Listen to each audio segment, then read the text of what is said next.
이 시간 함께 볼 말씀은 역대하 25장 2절 한 절의 말씀입니다. 구약성경 역대하 25장 2절의 말씀 한 절 말씀이고요. 되게 짧아서요. 우리 한 목소리로 함께 합독하겠습니다. 시작. 아마샤가 여호와께서 보시기에 정직하게 행하기는 하였으나 온전한 마음으로 행하진 아니하였더라. 아멘. 오늘은 이제 남유다의 두 왕 아마샤와 그 아들 우시야를 한 번에 살펴보겠습니다. 잠시 그림을 보시면요, 지난번에 보셨던 그 왕위의 계보가 이제 녹색으로 꾸준히 이어지고 있음을 알 수가 있습니다. 오늘 볼 이제 남유다는 녹색의 왕들로 이름으로 구성이 되어 있고요. 맨 밑에 약간 기울어진 아마샤와 우시야가 오늘 우리가 살펴볼 왕들입니다. 보시면 아마샤 바로 직전의 왕은 요아스입니다. 요아스의 왕위 화살표를 잠시 역으로 거슬러 올라가면 누구에게로 갑니까? 아하시아가 아니라 아달랴에게로 가죠. 기억하시겠지만 요아스는 이 할머니이자 또 아합의 딸인 아달랴로부터 겨우 목숨을 건져서 성전에서 숨어 지내던 왕입니다. 하나님께서 그 생명을 보존하심으로 다윗 언약을 지키셨고, 이제 요아스는 장성에서요 그 생명이 보존되어 아달랴를 죽이고 왕이 됩니다. 그런데 이 요아스가 안타깝게도 암살을 당함으로 생을 마감하게 돼요. 그리고 왕이 암살되는 이 혼란 속에서 요아스의 아들인 이제 오늘 우리가 볼 아마샤가 왕이 된 겁니다. 이제 당분간은 이 계보를 보지 않아도 될 정도로 쭉 이어지게 될 것입니다. 그런데 여러분 한번 생각해 보십시오. 내 아버지가 암살로 죽었어요. 그리고 내가 왕이 됐어요. 왕이 된 아들이 제일 먼저 무엇을 할 것 같으십니까? 당연히 피해 보복을 할 겁니다. 신하가 왕을 죽인 그 반역을 저질렀는데 이걸 왕의 권위로, 질서로 회복을 해야죠. 우리 동양권에서는 이럴 때 이런 표현 많이 씁니다. 삼족을 멸한다. 중국 같은 데서 구족을 멸한다. 이런 말도 있어요. 그 가문 전체를 도륙을 내는 겁니다. 그 가문과 관련 있는 사람 모조리 다 죽이는 건데요. 그런데 아마샤는 아주 의외의 결정을 합니다. 아버지를 죽인 자들은 처벌하되 그 자식들에게까지는 칼을 대지 않았다는 거죠. 성경은 그 이유를 이렇게 설명합니다. 역대하 25장 4절인데요. 이는 모세의 율법책에 기록된 대로 함이라 라고 되어 있어요. 그 옛날 하나님께서는 이스라엘 백성 안에서 자꾸 복수나 보복이 늘어나는 것을 방지하기 위해서 어떤 사람의 죄로 인해서 그 아비나 그 아들을 치지 말라고 이미 명령을 하셨어요. 이 신명기에 나오는 말씀입니다. 왕이 된 아마샤가 자기의 아버지가 암살당한 상황에서 이 말씀을 따르게 되는 거죠. 그런데 이 말씀을 이때 따른다는 것은 왕으로서의 자신에게 주어진 막강한 권력을 사적인 복수에 이제 쓰지 않겠다라는 선언이고, 감정이 아니라 하나님 말씀에 통제받는 통치를 하겠다라는 의미인 것이기도 합니다. 그러니 아마샤는 자신의 감정이 끌어오르는 순간에도 율법이라는 이 올바른 기준을 붙잡을 줄 아는 사람으로서의 모습을 백성들한테 보여준 거예요. 이거는 이제 갓 왕이 된 사람으로서 나라를 통치하는 데 있어 분명히 바른 출발을 했다라고 평가할 수 있습니다. 그런데 이렇게 바르게 출발을 한 아마샤에 대한 성경의 평가는 좋은가? 그게 오늘 우리가 읽은 본문입니다. 다시 볼까요? 아마샤가 여호와께서 보시기에 정직하게 행하기는 하였으나 온전한 마음으로 행하지는 아니하였더라 이래요.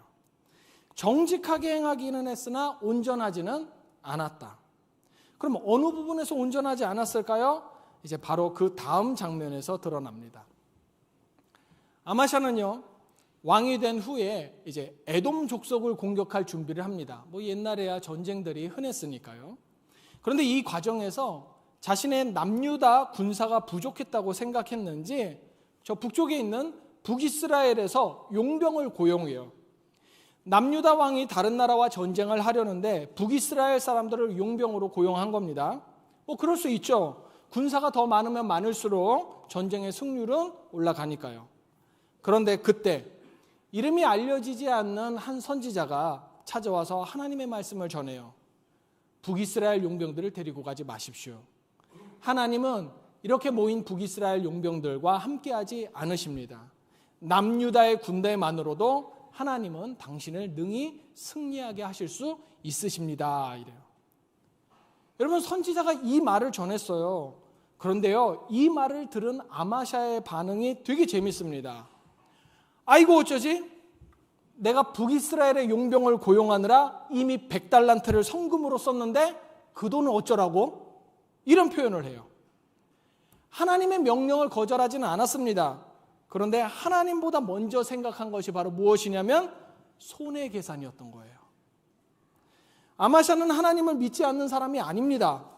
믿음이 약한 사람도 아니었어요.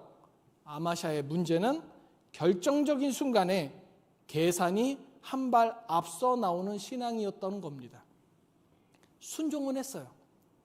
그러나 순종은 있었지만 그 순종은 늘상 자신의 손익계산을 거친 뒤에야 나오는 겁니다. 이것이 바로 온전한 마음으로 행하지 아니하였다라는 평가를 아마샤가 받은 이유가 돼요. 율법을 아는 왕으로서 아버지가 암살당하는 그 비극 속에서도 하나님의 말씀을 지킨 훌륭한 출발을 한 왕이었지만 사실 그 훌륭한 출발 속에는 아직 다 완전하게 다듬어지지 못한 그 신앙의 미세한 균열이 어느 정도 자리 잡고 있었던 것이죠. 그리고 이 신앙의 균열은 시간이 지나면서 더더욱 크고 깊어지게 됩니다. 아마샤는 결국 이 선지자의 말씀에 따라서 하나님의 말씀에 따라서 북이스라엘 용병들을 집으로 다 돌려보내요. 그 100달란트를 손해를 보았죠. 그리고 하나님께서 약속하신 대로 전쟁 나갔더니만 에돔과의 전쟁에서 아주 크게 승리를 거두게 됩니다. 여러분, 이렇게 하나님 말씀대로 내 삶 가운데서 승리한 경험이 쌓이면요, 와, 하나님이 정말 일하고 계시는구나, 아니면 정말 말씀대로 하면 되는구나, 이런 고백이 나와야지만 정상이라고 생각하지 않으십니까? 그런데 아마샤는 이 에돔 족속을 이겼는데요, 정말 예상 외로 그 에돔 족속이 섬기던 우상들을 자기의 왕궁으로 가져와서 그 앞에 절하고 제사를 지내요. 아니, 뭐 이전에도 비록 100달란트를 계산하는 모습을 보였다고는 하지만 그래도 하나님 말씀에 순종하면서 북이스라엘 용병들을 다 돌려보낸 왕이었거든요. 그런데 어떻게 한순간에 아마샤는 하나님이 아니라 자신이 무너뜨린 에돔 족속들의 우상을 숭배할 수 있었을까? 아마샤가 하나님을 믿은 것은 사실입니다. 그런데 에돔의 신들을 본 순간 다시 자기 안에 있던 그 계산의 본능이 드러나는 거죠. 내가 에돔을 이겼으니 에돔의 신들도 이제 내 전리품이다. 그 에돔의 신들의 힘까지 내가 갖게 된다면 내가 얼마나 더 강해지겠는가라고 생각하는 겁니다. 즉 아마샤는 하나님을 전적으로 신뢰한 것이 아니라 자기의 성공에 도움이 될 만한 것들을 계산하는 사람이었다라는 거죠. 그러니 아마샤에게 하나님은 유일한 주권자 하나님이 아니라 자신의 성공을 돕기 위한 여러 개의 옵션 중에 하나로 하나님을 봤던 겁니다. 여러분, 이게 신앙이 무너질 때의 모습입니다. 하나님은 완전히 부정해서 끝나는 게 아닙니다.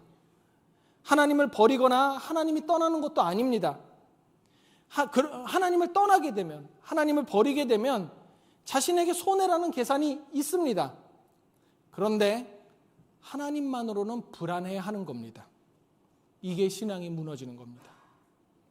하나님께서는 이런 아마샤에게 다시 그 선지자를 보내셔서 경고를 하십니다.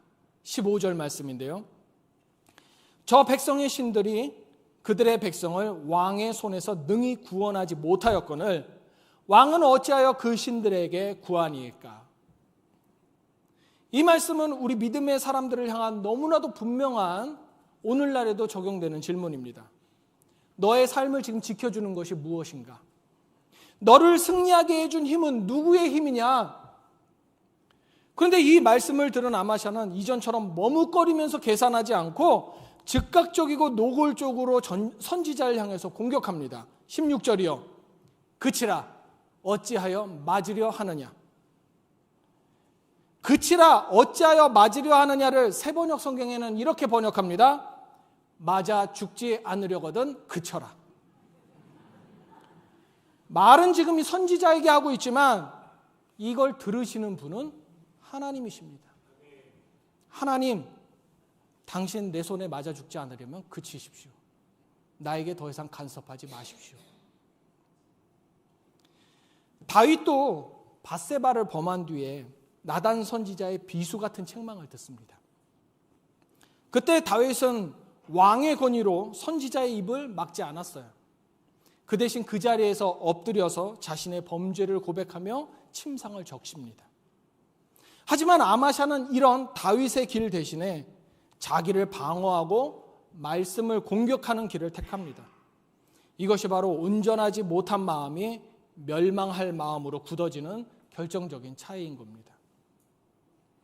이제 아마샤는 자기 신앙의 균열을 더 이상 감추지 않아요. 말씀이 기준이 아니라 말씀이 자기 삶의 방해물이 되는 겁니다. 하나님의 경고는요, 우리를 사랑하시기 때문에 경고하는 거지 않습니까? 근데 이제 그게 간섭인 거예요. 비록 신앙의 균열이 있었지만 그래도 처음에 좋은 출발을 했었던 이 아마샤가 왜 이렇게 됩니까? 바로 성공이라는 상황을 맞이했을 때 그간 억누르며 유지했던 신앙의 균열이 한꺼번에 팍 터지는 겁니다. 아버지가 암살당하는 위기 앞에서는 또 전쟁이라는 큰 난관 앞에서는 하나님의 말씀을 들을 수 있었지만 성공 이후에는 하나님의 말씀이 더 이상 필요하지 않는 겁니다. 성경은 우리에게 바로 이런 순간이 신앙의 가장 위험한 순간이라고 이 아마샤의 사건을 통해서 우리한테 가르쳐주고 있는 거죠. 아마샤는 이 성공 이후의 교만을 결국 다스리지 못해요. 그래서 나중에 북이스라엘과 무모한 전쟁을 벌였고요. 그 전쟁에서 아주 참패를 당합니다. 무모한 전쟁을 일으키고 참패를 당한 왕에게 백성들은 당연히 등을 돌렸어요. 역시 아버지처럼 반역이 일어났고요. 아마샤는 도망치다 결국 자기 아버지처럼 자신도 암살을 당합니다. 바르게 출발은 했지만 끝까지 자기 신앙의 그 미세한 균열을 메꾸지 못했던 아마샤는 그 균열을 점점 더 키워가다 그렇게 생을 마감하게 됩니다. 그런데 정말 놀라운 것은 이렇게 2번 연속 왕이 암살당했는데도요, 그 아들들한테 왕권이 순조롭게 계승이 되었다라는 사실입니다. 이것은 하나님께서 여전히 다윗과 맺으신 언약을 붙잡고 계시다라는 증거입니다. 하나님 마음에 합했던 그 다윗의 신앙을 그래서 우리가 쉽게 생각해서는 안 되는 거예요. 우리가 바람하지 않던 그 하나님으로부터 오는 놀라운 그 복됨, 그것이 나의 신앙으로부터 시작돼서 내가 이름도 얼굴도 알지 못할 저 밑에 있는 후손들에게까지 이어질 수 있음을 우리는 깨달아야 합니다. 어쨌든 아마샤는 암살을 당했지만 그 아들 우시아가 왕위에 오르게 되는데요. 성경은 우시아를요, 역대하 26장 5절에 이렇게 말합니다. 그가 여호와를 찾을 동안에는 하나님이 형통하게 하셨더라. 그래서 그런지 이 우시아의 출발은 대단히 좋습니다. 우시아는 하나님을 찾고 하나님은 우시아를 형통하게 하시니까 그 결과가 분명해요. 우시아가 나라를 다스리는 시대에 남유다는 정말 막강한 나라가 됩니다. 군사력이 정비되고요, 성벽은 견고해지고요, 농업을 비롯한 경제가 살아납니다. 나라 전체가 모든 면에서 눈에 띄게 성장을 해요. 이쯤 되면 앞으로 우시아는 실패하지 않을 왕이 될 것 같다, 제2의 솔로몬이 되지 않을까라고 예상할 수 있겠는데요. 그런데 오늘 설교 제목에 담긴 말씀이 등장합니다. 역대하 26장 16절, 그가 강성하여짐에 그의 마음이 교만하여. 우시아의 문제는 갑자기 하나님을 떠난 것이 아니라 강해진 게 문제였습니다. 우시아는 정말 강해졌어요. 군사력도 강해졌고요. 나라의 시스템도 안정되었고요. 성벽, 무기, 농업, 경제, 이제 남유다는 웬만한 위기에는 쉽게 흔들리지 않는 나라가 되었거든요. 이렇게 우시아가 정비한 군대와 견고한 성벽, 그러면 이거 하나님의 선물인데, 아이러니하게도 이 성벽이 높아지면 높아질수록, 군사력이 점점 더 강해지면 강해질수록 우시아의 마음속에서 하나님을 향한 기도의 성벽은 점점 낮아지고 기도의 소리는 점점 사그라들기 시작합니다. 이제는 굳이 기도하지 않아도 나라가 잘 돌아가는 완벽한 시스템, 완벽한 상황이 이미 갖추어졌기 때문에 그래요. 그리고 바로 그럴 때 이 우시아의 마음속에 아주 미묘한 변화가 일어납니다. 이제는 가만히 있어도 잘 돌아가지 않을까? 이제는 내가 잘할 수 있지 않을까? 여러분, 이건 노골적인 하나님에 대한 반역이 아닙니다. 하나님을 부정하는 생각도 아닙니다. 다만 하나님이 없어도 잘 돌아갈 것 같은, 하나님이 없어도 내가 오늘 잘 먹고 잘 살고 잘 쓰고 살아갈 것 같은 착각입니다. 그러다 보니 이제 우시아는 자기가 해도 될 것과 해서는 안 될 것의 경계를 넘나들기 시작을 합니다.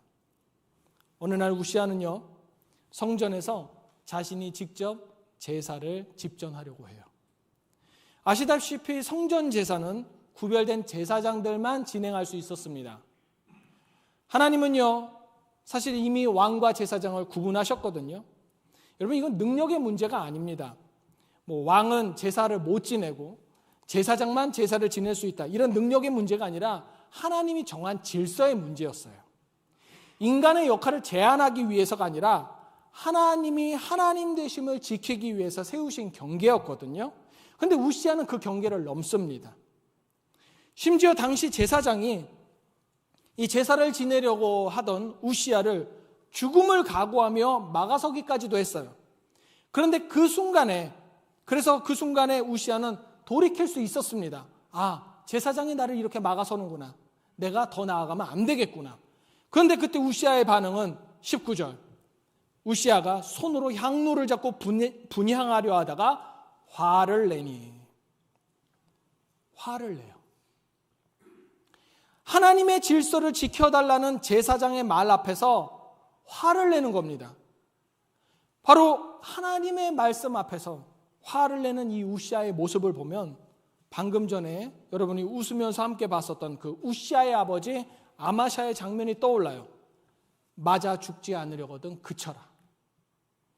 역시 하나님의 명령에 대하여서 저항하며 말하는 겁니다. 네가 하나님의 말씀으로 나를 막으려고 하느냐? 맞아 죽지 않으려거든 꺼져라. 말씀이 자기 삶의 기준이 되는 것이 아니라 자기 인생의 방해물처럼 느껴지는 겁니다. 우시아가 성전에 들어가 직접 제사하려고 했던 이유가 제사장을 무시해서는 아닐 겁니다. 하나님을 멸시해서도 아니라고 분명히 저는 생각합니다. 오히려 하나님을 위해서라면 하나님과 친한 내가 직접 하는 것이 더 낫지 않을까? 이 정도로 내가 하나님과 친한 사이인데 이 정도는 해도 되지 않을까? 이런 생각 때문에 그러지 않았을까 싶습니다. 하지만 성경은 분명히 말하죠. 할 수 있느냐 할 수 없느냐의 문제가 아니라 해도 되느냐 해서는 안 되느냐의 문제였다는 겁니다. 질서를 지키고 말씀을 기준으로 삼는 신앙이었냐 하는 거예요. 이 순간 우시아는 더 이상 하나님을 찾는 왕이 아니라 내가 할 수 있다라고 생각하는 왕이 된 것이고요. 그래서 하나님은 우시아를 즉시 치십니다. 남유다의 왕관은 사람의 이마에 씌워집니다. 머리예요. 그런데 남유다의 그 왕관이 씌워지는 우시아의 이마에서부터 이제 왕관 대신 나병이 발병합니다. 나병은 단순한 병이 아니죠. 공동체로부터 격리되는 병인데 우시아에게 이 나병이 발병됨으로써 하나님의 거룩으로부터 격리되는 그 인생의 결과를 가져오게 됩니다. 결국 우시아는 여전히 왕이었지만 이제 성전은 당연하고 왕궁에도 들어갈 수 없고 아는 사람들과 함께 거할 수도 없었습니다. 우시아는 이후에도 오래도록 살았어요. 무려 한 50년 정도 왕의 생활을 하는데요. 그러나 죽는 날까지 별궁에서 격리돼서 살았고요. 나라의 통치권도 아들인 요담 왕이 대신 섭정으로 행사하는 것을 그저 지켜볼 수밖에 없었던 불행한 왕이 됩니다.